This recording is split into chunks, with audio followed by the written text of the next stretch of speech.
олуудаа яригдж байгаа. Тэр дундаа бас хоёр улсын өндөр дээд хэмжээний аялжлын үед байнга яригдж байсан асуудлын нэг л дээ. Хамгийн сүүлд ихэд Монгол улсын ерөнхий сайдыг айлчлах үеэр тэнд ажиллаж амжирдаг улсуудын бас холбоо гэж байдаг юм байна лээ.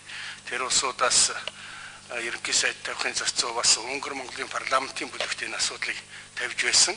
Тэгээд харин засгийн газар шуурхай ажиллаж хоёр ч удаа хэлэлцээр хийж ингээд амжилттай энэ асуудлыг шийдэхээр болж байгаа юм байна.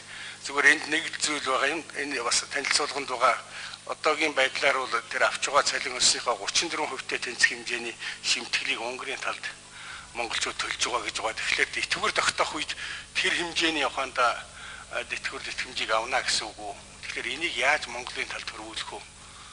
Манай одоо авч байгаа цалинтай харьцуулахад авч байгаа цалин нэг талаас өндөр байдаг, нөгөө талаас тэрнтэйгээ холбоотойгоо шимтгэл нь өндөр байгаа юм. Тэгэхээр энийг хөрвүүлэх, энэ хөрвөх асуудал нь ямар маягаар шийдэх юм болоо? Тэтгэврийн дээд хэмжээ, доод хэмжээ гэсэн асуудал хэлэлцээрийн үед яригдсан уу гэсэн нэг юм асуудал байна. Тэгээд энэ хэлэлцээрийг үл дэмжиж байна.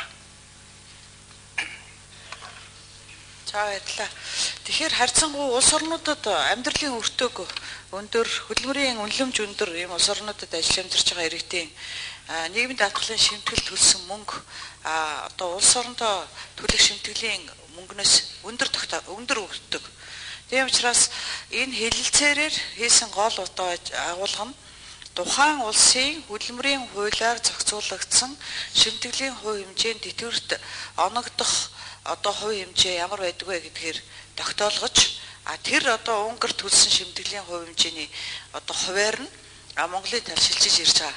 Тийм учраас одоо хэдий ч өндөр цалин авч их хэмжээний шимтгэл төлж исэн байна. Унгар улсад жишээлбэл 9 жил ажиллаад 9 жилийнхаа шимтгэлийг төлөөд шимтгэлээ төлсөн тохиолдолд Унгарын хөдөлмөрийн хуулиар зохицуулагдж байгаа тэр харилцааг манай талд энэ тэтгэвэр бодох аргачлал дээр нэмж оруулж өгч байгаа. Тийм учраас иргэдийн баталгаа харьцангуй шимтгэлийн хувьяасаа хамаарсан илүү бас өргөн эрхэн нээгдэж байгаа гэсэн үг. За чуулганы хуралдаанд Ганди нийгмийн хамгааллын хөтөлмөрийн сайд, Аюуш нийгмийн хамгааллын хөтөлмөрийн яамны стратеги төлөвлөлтийн газрын дарга, Тонголог нийгмийн хамгааллын хөтөлмөрийн яамны